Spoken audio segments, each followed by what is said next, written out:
Assalamualaikum warahmatullahi wabarakatuh. Bismillahirrahmanirrahim. Alhamdulillahirabbil alamin wa bihi nasta'in ala umurid dunya waddin.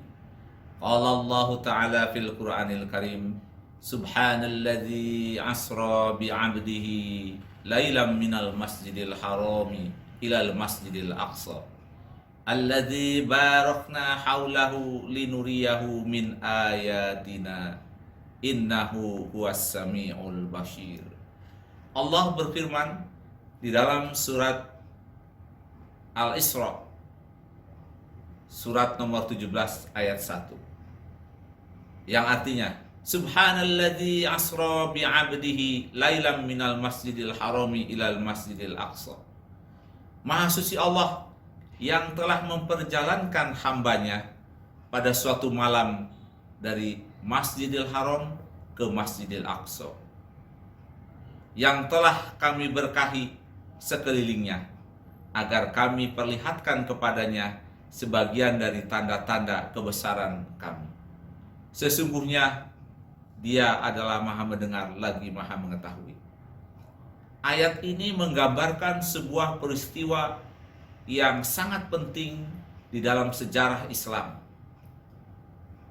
Satu riwayat mengatakan 10 tahun setelah kenabian, setelah Rasul diangkat sebagai utusan Allah, ketika Muhammad telah dideklarkan sebagai Rasul, pada tanggal 27 Rajab, Allah memperjalankan pada malam hari Nabi Muhammad SAW dari Masjidil Haram ke Masjidil Aqsa.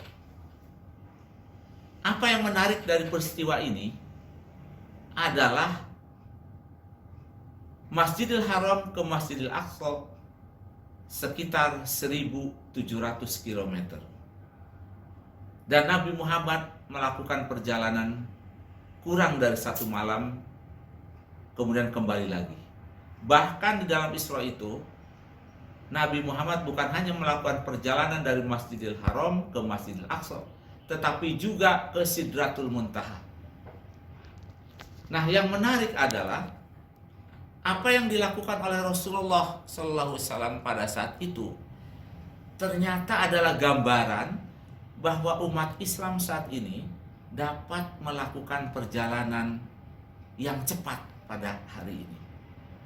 Jadi surat 17 ayat 1 ini adalah menggambarkan suatu keadaan masa depan yang sudah dinyatakan di dalam Al-Quran. Bagaimana 1400 tahun yang lalu Quran sudah berbicara mengenai perjalanan yang cepat. Pada saat itu Rasulullah menceritakan peristiwa yang dialaminya kepada sahabatnya, bahkan kepada kaum Quraisy, tetapi tidak ada seorang pun yang percaya. Saat itu tidak masuk akal pikiran kaum Quraisy dan bahkan sahabatnya. Tetapi sahabatnya, walaupun tidak masuk akal, karena yang mengatakan adalah Rasulullah, sahabatnya percaya. Tetapi kaum Quraisy tidak mempercayainya. Di dalam salah satu hadis dikatakan di dalam Sahih Al-Bukhari, Rasulullah mendengar kaum Quraisy tidak percaya. Kemudian Rasulullah berdiri di Al-Hijr. Kemudian Allah perlihatkan gambaran Yerusalem, sehingga Nabi Muhammad SAW dapat menceritakan apa itu Yerusalem. Itu hikmah kedua, ya. Jadi ada 2 peristiwa di sini. Yang pertama perjalanan yang sangat cepat, yang kedua adalah gambaran image Yerusalem yang diperlihatkan Allah kepada Nabi Muhammad. Nah, ternyata apa yang dialami oleh Rasulullah kita alami sekarang. Dulu tidak masuk akal. 1.700 km kurang dari 4 jam Rasulullah bisa bolak-balik Masjidil Haram ke Masjidil Aqsa. Namun apa kenyataannya sekarang? teknologi pesawat terbang memungkinkan kita melakukan perjalanan dalam 2 jam. Kalau kecepatan pesawat 800 km per jam. Kalau kita naik pesawat kecepatan lebih dari kecepatan suara, itu artinya 1300 km per jam. Luar biasa Al-Quran. Dia sudah berbicara teknologi masa depan. Apa yang dialami oleh Rasulullah, itu kita alami sekarang. Yang kedua, teknologi digital. Sudah tergambar di sana. Bagaimana Rasulullah melihat suatu gambar, suatu image Yerusalem yang diperlihatkan oleh Allah Subhanahu wa taala. Nah, coba kita perhatikan sekarang. Kalau saya pergi ke New York, kemudian saya cerita kepada teman saya mengatakan tidak percaya saya pergi ke New York. Saya bisa memberikan bukti. Saya bergambar di kota New York, saya memvideokan diri saya di New York, kemudian saya kirim ke teman saya. Kemudian teman saya bisa melihat video dan gambar saya di New York tersebut. Jadi 2 hal ini. Yang pertama adalah teknologi transportasi, yang kedua teknologi digital.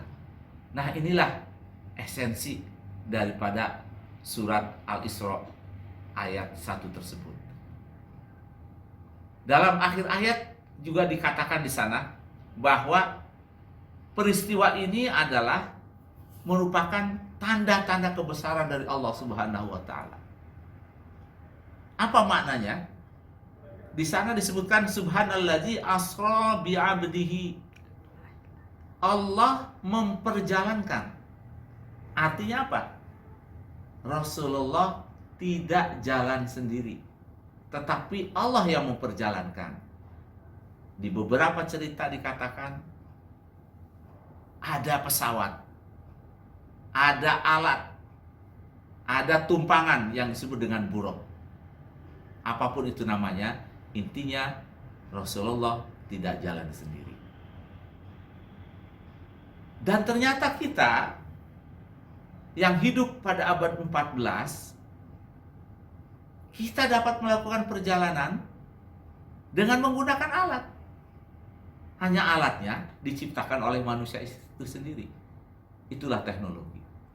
Jadi saya menyimpulkan surat Al-Isra ini bukan hanya menggambarkan peristiwa sejarah yang dialami oleh Rasulullah, tapi menggambarkan bagaimana umat pada masa yang depan akan mengalami apa yang dialami oleh Rasulullah Sallallahu Alaihi Wasallam. Assalamualaikum warahmatullahi wabarakatuh.